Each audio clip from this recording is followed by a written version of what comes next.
Welcome, travelers, to Adventures in Security. In this video, we explore how organizations can eradicate threats and recover their systems as part of a cybersecurity incident response. You can download the video script, including the bibliography, from the link below. Today, we're focusing on the incident response moment, where teams either finish strong or get hit again next week. Eradication and recovery. Eradication is evict the adversary and fix the door they used. Recovery is restore systems and operations to a known good state, then verify and monitor so the attacker can't slip back in. We'll use one consistent example. A phishing email steals credentials, an attacker logs in remotely, and ransomware is staged on a file server. By the end, you'll be able to explain the eradication and recovery workflow, apply it to a practical checklist, and spot common failure points, like restoring from poison backups, skipping credential resets, or bringing systems back online before you've truly removed persistence. Let's place today's topic in the bigger life cycle. NIST's updated incident response guidance aligns to the CSF 2.0 functions, emphasizing detect, respond, and recover as the core incident handling loop. Within that framing, respond is where we manage the incident, including containment and eradication, and recover is where we restore affected assets and operations. Importantly, NIST highlights continuous improvement during the process, not just in a post-incident meeting. That matters because you often learn the most valuable facts while you're actively responding. The real entry point, the true blast radius, and which controls failed. So our mindset is stabilize, eradicate with high confidence, recover safely, and feed lessons learned back into controls and playbooks immediately. Before you start eradication, pause for a go/no-go gate. First, is containment stable? Have you cut off attacker access and stopped the spread? Second, did you preserve what you'll need later? Central logs, cloud audit trails, snapshots, and other artifacts? Third, is your scope good enough that you won't clean the loudest machine while leaving persistence elsewhere? Finally, decide your trust level. If system integrity is questionable, rootkits, stolen admin credentials, unknown persistence, your default should lean toward rebuilding from known good images rather than scrubbing and hoping. The point of this gate is discipline. You're trading speed for certainty because fast but wrong eradication usually creates a second incident with the same root cause. Eradication begins with scope and root cause. Ask 3 questions. Where did they get in? Where did they go? And what did they change? You combine triage data, SIM alerts, EDR telemetry, email traces, VPN logs, with threat hunting across endpoints, servers, cloud identity, and SaaS. The critical teaching point. Eradication fails if the initial access vector stays open. If phishing stole credentials, the door might be missing MFA or allowing legacy authentication. If it was an exploit, the door is an unpatched or misconfigured service, often present on more systems than the first victim. Your output should be concrete. A scoped eradication plan, listing affected assets, required fixes, validation steps, and who is accountable for each item. Now we do the eviction work. A useful definition is eradication aims to evict the adversary completely and mitigate the vulnerability that enabled or could enable re-entry. Practically remove malware and tooling, delete persistence, scheduled tasks, services, startup items, and remove unauthorized accounts, API keys, and suspicious OAuth app consents. Here's the big decision. Clean versus rebuild. If you can't trust integrity, unknown persistence, domain admin compromise, widespread credential theft, rebuild from known good images is usually safer than cleaning in place. Then validate eviction. Don't just run one scan, also hunt for the specific behaviors you observed, like new admin accounts, remote management changes, or repeated authentication anomalies. Eradication is incomplete until you close the doors. If a vulnerability was exploited, patch or mitigated everywhere, not just on the victim host, because attackers reuse the same doorway. NIST's patch management guidance frames patching as a full cycle. Identify, prioritize, acquire, install, and verify. For a more detailed look at containment and patch management, view my videos at the links below. Verification matters because we pushed it is not the same as it's installed and effective. Next, harden configurations. Remove unnecessary remote exposure, tighten admin pathways, and disable risky legacy protocols.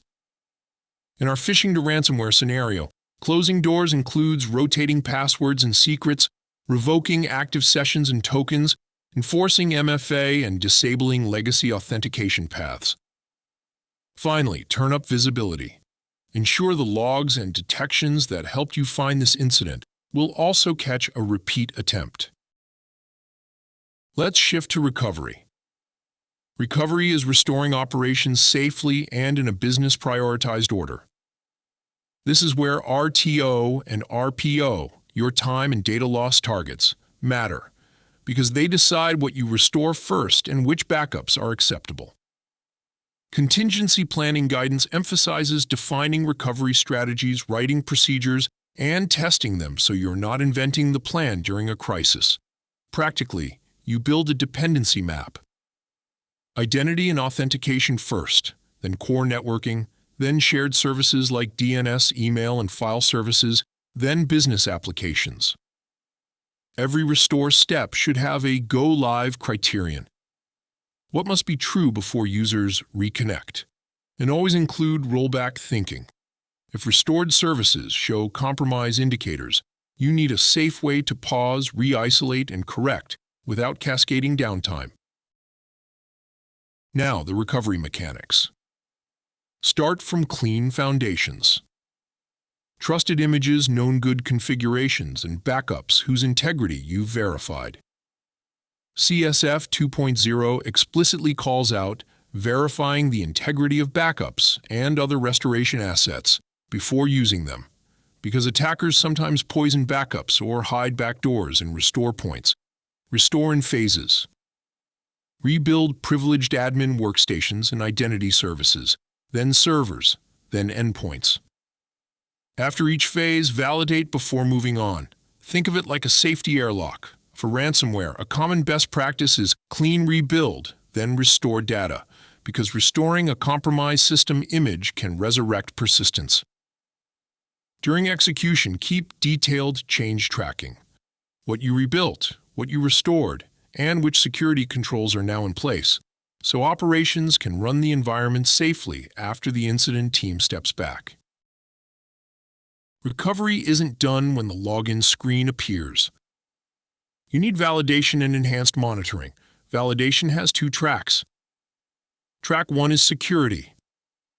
Rescan with EDR, check for persistence mechanisms, confirm admin groups and cloud roles are clean, and hunt for signs of the original intrusion path. Track 2 is business. Application owners run functional tests, data owners confirm integrity, and performance teams confirm capacity. Then you run a burn-in period. Tighter alert thresholds, more frequent log review, and explicit monitoring for re-entry attempts, especially around identity and remote access. Finally, define exit criteria. For example, no suspicious privileged logins. For X days, all critical patches verified, all secrets rotated, backup jobs healthy, and key detections tuned. Without exit criteria, teams either stop too early or stay in incident mode forever. Communication and documentation are part of eradication and recovery, not paperwork after. During eradication, you communicate what's safe to reconnect and what must stay isolated. During recovery, you coordinate restoration with internal teams and external parties like vendors and incident response partners. NIST recovery guidance emphasizes coordinating restoration activities and communicating recovery status to stakeholders because recovery is inherently cross-functional.